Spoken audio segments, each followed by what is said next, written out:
আগের দিন আমি স্কিন রিলেটেড সুইচ ওয়ার্ড তোমাদের সঙ্গে শেয়ার করেছিলাম, তো যেখানে তোমরা অনেকেই বলেছো হেয়ার রিলেটেড সুইচ ওয়ার্ডও শেয়ার করতে। হেয়ার গ্রোথের প্রবলেম, হেয়ার লসের প্রবলেম, চুল ঠিকঠাক স্মুথ থাকছে না, চুলের যত্ন নিতে পারছো না, সেক্ষেত্রে এই সুইচ ওয়ার্ডটা তোমরা চ্যান্ট করতে পারো। যে কোনো ফ্রাইডে থেকে চ্যান্ট করা স্টার্ট করতে হবে। 21 ডেজ, 21 দিন তোমাদের চ্যান্ট করতে হবে। যে কোনো টাইমে 28 বার করে চ্যান্ট করতে হবে। সুইচ ওয়ার্ডটা আমি এখানে ক্যাপশনে আর স্ক্রিনের ওপরে কিন্তু দিয়ে দিচ্ছি। Stretch, divine, tap, root.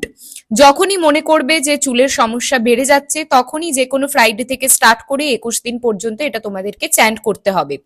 এছাড়াও যাদের অযথা চুল পড়া দিনের পর দিন বেড়ে যাচ্ছে, সেটা কিন্তু অনেক সময় নজর লাগার কারণেও হতে পারে, কারণ চুল আমাদের শনির সঙ্গে রিলেটেড থাকে। সেক্ষেত্রে প্রতি শনিবার দিন সন্ধেবেলা ছোট ধুনোর কাপগুলো জ্বালিয়ে অ্যান্টি ক্লকওয়াইজ 7 বার মাথার চারপাশে ঘুরিয়ে নেবে। সেটা কিন্তু নজর লেগে যেই প্রবলেমগুলো ক্রিয়েট হচ্ছে সেটাকে রিমুভ করে দেবে। আর তোমাদের কি কি নিয়ে রিল লাগবে আমাকে কমেন্টে জানাতে ভুলো না। রেগুলার টিপসের জন্য পেজটা অবশ্যই লাইক আর ফলো করে রাখতে হবে, আর রিলটা সবার সঙ্গে শেয়ার করে দিও।